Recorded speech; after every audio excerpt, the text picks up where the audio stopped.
Hi, my name's Ephraim Birney. I'm, well, not freshly anymore, but I'm freshly 24. And today is the 27th of August, 2020. I have 690. Would have been nice without the, I don't know what kind of joke, 69 joke I'm trying to make here, but, but I have 690, yeah. My most liked photograph on Instagram is the one I posted for my birthday. It's a picture of me looking down, looking swole with my little arms, and my mom in the distance, and it's all in black and white. It's a very scary photo. Well, I've known these Blackwolves characters since high school. I think I met Logan first because you were doing a school play with my sister. And then, of course, I met Jeremy and Jacob along the way in their various projects and slams at PPAS. They've kind of done something that I sought out to do when I first started making content, and I've kind of hung along like a little leech. They've kind of created this community of artists, and it didn't feel like one had to prove yourself or even kind of like have things figured out for yourself. It was this community of people where we were all so gung-ho about each other's projects and our ideas, and that's my favorite thing about it, is that it's this sort of built-in group of responsive, lovely people that not only do you get to hang out with, but it's, you know, you can work with them. You make something out of them. Sounds like I'm using them for labor.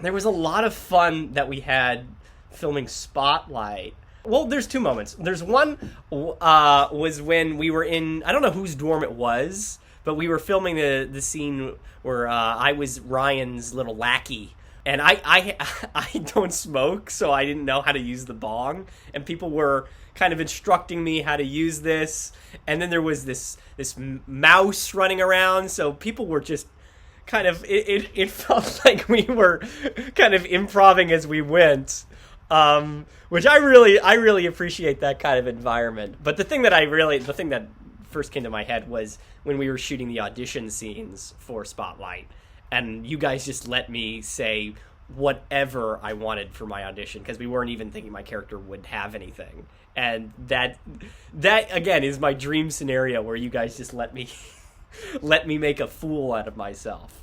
So thank you for that. I've actually been pretty lucky. I've gotten to do some pretty cool things. There was a moment when I was in the rehearsal process for a play called Admissions by Josh Harmon when I was doing that in DC. There was a moment where I had this fucking train wreck of a monologue where I would just go, it was like 17 minutes, it was 3 pages long, and you would just keep running with it. And there was a day where I spent like all day doing that monologue, and we just could not figure out what to do with it.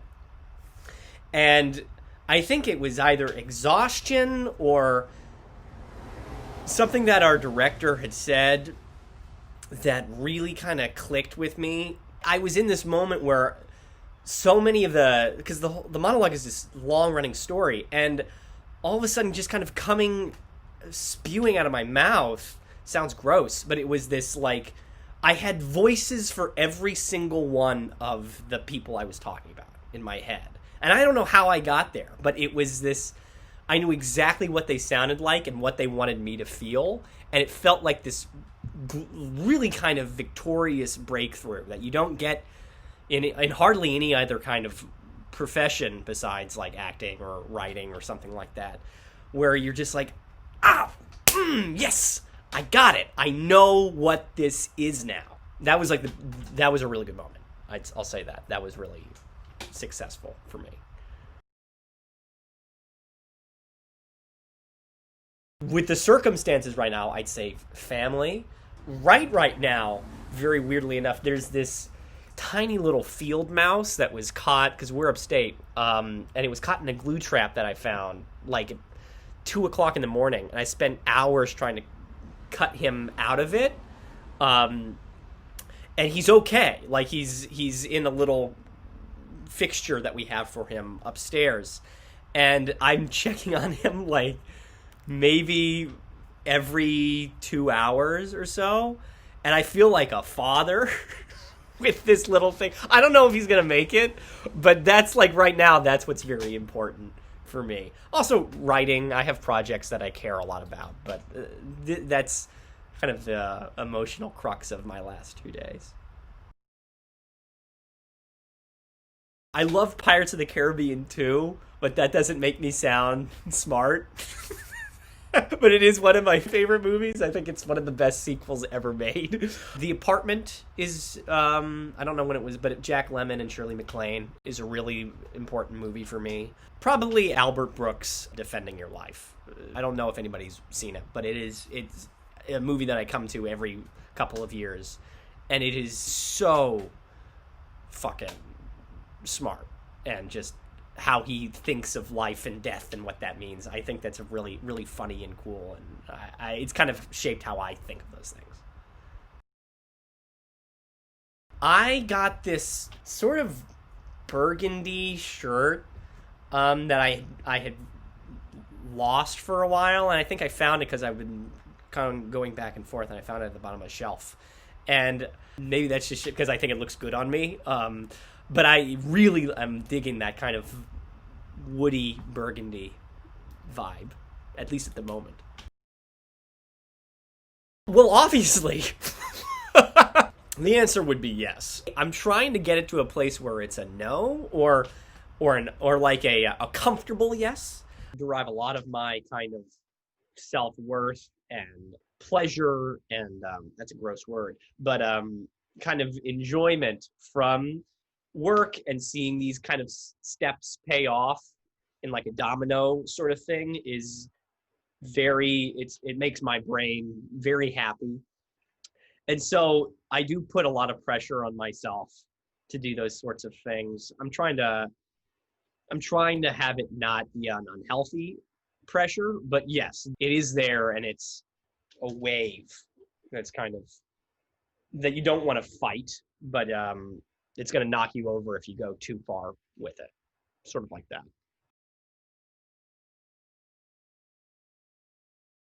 Invest in learning about your craft a little more, like the technical sides of it. I wish I was better at editing and the animation stuff that I do. So I would probably tell myself to really kind of crack down on that, because it's going to pay off in a lot more ways than you'd imagine. Depends on what you value most. Like, I remember when I was first working at the public doing a show called The Good Person of Szechuan. Lead in that play, it was Taylor Mack, and Taylor is just a phenomenal performer in every way. So they might have been like at the time, that one of the biggest people that I've worked with. The tallest person I've worked with is Kevin Kilner, who's the dad from Smart House. He also might be the biggest person too. And he's like a second dad to me. And my dad. I did play with him over last summer. I'm hoping to do it with him again. The first thing that came to my head when I was thinking about this was Raphael Bob Waxberg. He is the writer that, and the showrunner and the creator that I want to be, and I'm mad that he's young and still kicking, because I'm like, well, what am I supposed to do? But yeah, BoJack was such a big show in my life, and I think that he just has some of the strangest stuff. Like I won't pretend to know anything about him personally, but I think the way that he creates is just like, oh, I want to say those lines. I just want to say suggest a line and have him be like, yeah, it's pretty good, and be like, yeah, I would like that a lot. I'd love to be able to say that I was friends with Michael B. Jordan on set, and because he's just so good. He's so everything he does, and Donald Glover too. Both of those guys, everything that they attempt to do. Donald Glover might actually be the kind of person, just in all aspects of life, that I am inspired by. I would like to work with those guys because everything they do is so good. Well, maybe Donald Glover, actually, now that I've said it. Bo Burnham always really inspires me because I've been getting into stand-up comedy a lot more. I really admire his artistry in the sense that he's able to be so open and genuine that it like to be able to know yourself that well is something I'm so envious of. Because I feel like he just knows every little intricate corner of himself and he can put it and convey it. And it's so fucking cool. There's so much value to be had in like really kind of listening and keeping tabs on the people that you think are talented and that you think are in a place where you want to be, whether it's like you want an agent or you want to be writing something or you think that the stuff that they act or write is really good. Like, I think if you were to hang out and kind of, not like, copy them, because that's not it, but like I just having conversations with people like that, because everybody wants to be somebody's mentor. And just really being open and like being like, I want to learn from you, and knowing that, I think is very important. I want new fucking stories and people. I mean, I feel like we're seeing the same bullshit over and over again. That's so vague, but one of the things that I think is like very important about not just diversifying like the kinds of people that write and act in your work, but the people behind the scenes of it is especially important, because I think there's just so many stories that we haven't, perspectives that we haven't seen. Everybody's saying like everything's been done before and stuff like that. And yeah, that's kind of true, but everything's been done before in like a middle-aged white leading man kind of way, and not in a lot of other ways. And so I would be very interested in seeing and exploring new stories from people that are not so, I don't know, not so heard from. I'm a fucking Twitter fiend, so it's probably Twitter.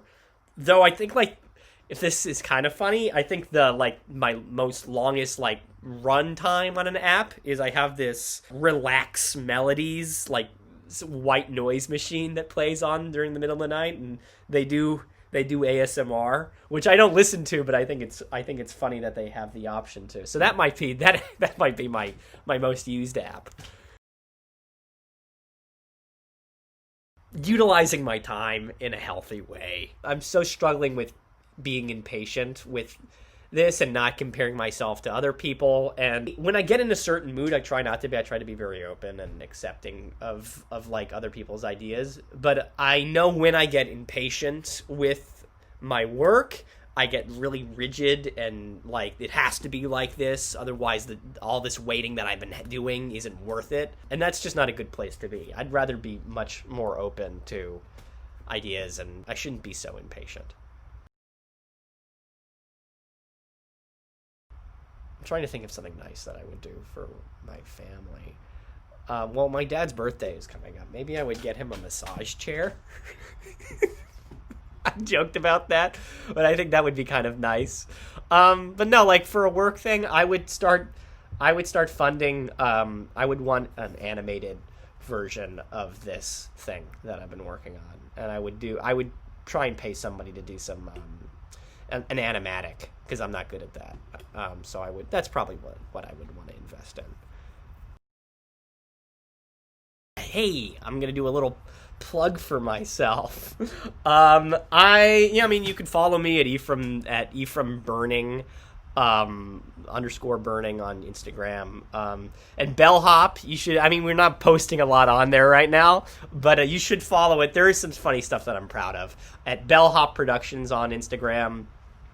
And I mean, yeah, like I got stuff that I'm working on, but I just nobody can look at it right now. Just stay tuned. I'm gonna put some fun stuff on there.